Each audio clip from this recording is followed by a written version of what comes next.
Hi, my friends. Today I want to present you a new story. Enjoy watching it. The rain came down in heavy sheets, hammering the windshield as I gripped the steering wheel tighter. My knuckles turned white, my heart pounding against my ribs. The wipers fought a losing battle against the storm, barely clearing enough of the glass for me to see the winding road ahead. I blinked hard, my eyelids heavy from the late shift at the warehouse. The only thing keeping me going was the thought of getting home to Elaine and the kids. I could almost hear Kevin's laughter, feel Anne's tiny arms wrapping around my neck. I was late, again. Elaine had called twice, her voice sharp with irritation. "Tiller, you promised you'd be home by 7. The kids are waiting for you," she snapped. I know, I muttered, glancing at my phone on the passenger seat. 1 second of distraction, that's all it took.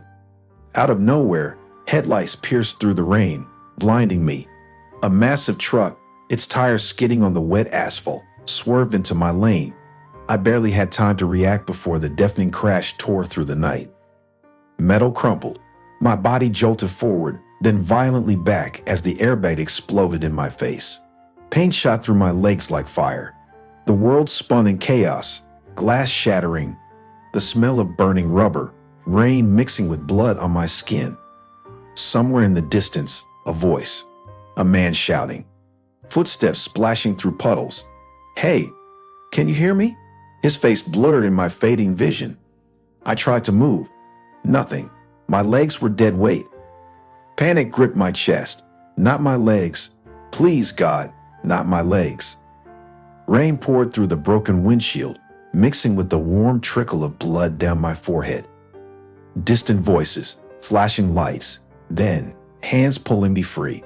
"Stay with me," a paramedic urged, his face hovering over mine. "You're gonna be okay." I wanted to believe him, but as the darkness swallowed me whole, I had a sinking feeling nothing would ever be okay again. Then everything went black. When I woke, sterile white lights burned my eyes. The beeping of monitors filled my ears. A crushing weight pinned me down. Panic surged through me as I tried to move my legs. Nothing. A nurse rushed in, calling for the doctor. Moments later, a grim-faced man in a lab coat entered. "Tiller, you've suffered a severe spinal cord injury," he said carefully. "I'm sorry, but you're paralyzed from the waist down." The words barely registered.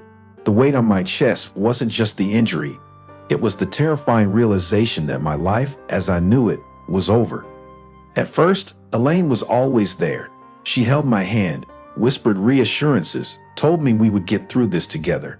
But as the weeks turned to months, her visits became less frequent.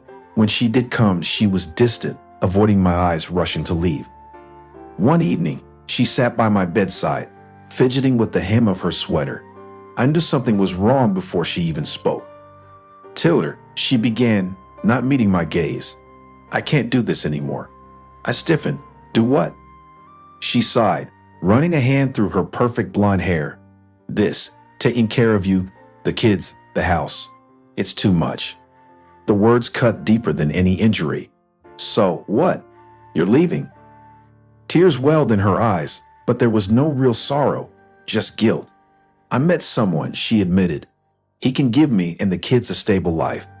Rage, betrayal, devastation. I felt them all at once. "You mean a wealthy life?" I spat. She flinched but didn't deny it. Instead, she placed a stack of papers on my lap. Divorce papers. My hands trembled as I looked down at them. "And the kids?" I asked, my voice hollow. She hesitated. "It's better if they stay with me." I stared at her. Tears came to my eyes, my world crumbling. "Get out." She did. When she left, I stared at one point for an hour and couldn't calm down. Don't judge me harshly. Taking the opportunity that no one was around, I gave vent to my emotions. I roared to tears from the fact that in an instant I was no longer needed by anyone and my wife had betrayed me. I didn't know how to go on living. I had nothing. No wife, no home, no children. Just a broken body and a pile of medical bills I couldn't pay. When the hospital discharged me, I had nowhere to go but my mother's small grocery store, where she set up a cot in the back room. At first, I did nothing. Depression swallowed me whole, but one morning, As I sat in my wheelchair staring at the ceiling, my mother placed a clipboard in my lap. "Help me with inventory," she said firmly. I almost refused, but then I realized I needed purpose. So I counted cans, tallied receipts, and helped with orders. Mom set me up at the register, and for the first time in months, I felt useful. At first, I only rang up customers, but soon I started managing orders, handling suppliers, even brainstorming ways to expand. The work distracted me, and the days blurred together. But at night, when the store was dark and silent, the ache of loss crept back in. Slowly, the store grew. I expanded our small catering service into a full-fledged event planning business. During this time, I met Maya, a physical therapist with an unconventional approach. "Your body isn't finished healing," she told me. "If you fight for it, you can regain movement." I scoffed at first, but after months of intense therapy, something miraculous happened. I wiggled my toes. Then I moved my foot. A year and a half later, I stood on my own, walking with a cane. It wasn't perfect, but it was something. And for the first time in years, I felt like a man again. The autumn air was crisp as I wheeled myself through the grocery store's back office, finalizing inventory orders. Business had grown, keeping me occupied, but loneliness was a shadow that never left. That changed the day Marsha walked in. She stood at the counter, balancing a toddler on her hip while counting change with one hand. Her auburn hair was pulled into a messy ponytail, and exhaustion was etched into her face. "Sorry, I think I'm short," she muttered, flustered. "I got it," I said before Mom could step in, sliding a few bills across the counter. Marsha's eyes met mine, deep brown, guarded but grateful. "I'll pay you back." "No rush," I said, surprising myself. She started coming in regularly, and our conversations stretched longer each time. She was a single mother, working 2 jobs, doing everything she could for her son, Ethan. I saw pieces of myself in her struggle, the exhaustion, the quiet desperation to keep moving forward. One evening, after walking her to her car, she hesitated. "You ever think about starting over, Tiller?" I swallowed. "Every day." She smiled, a flicker of something hopeful in her eyes. And for the first time in years, I felt it too. She understood hardship, and she never pitied me. Slowly, I let her in. We blended our lives, our businesses, our families. And when I finally got down on one knee, albeit with some difficulty, she didn't hesitate. "Yes," she whispered, tears in her eyes. For the first time since my accident, I felt whole. 7 years. That's how long it had been since Elaine took Ann and Kevin for me. 7 years of court hearings, unopened letters, birthdays celebrated alone.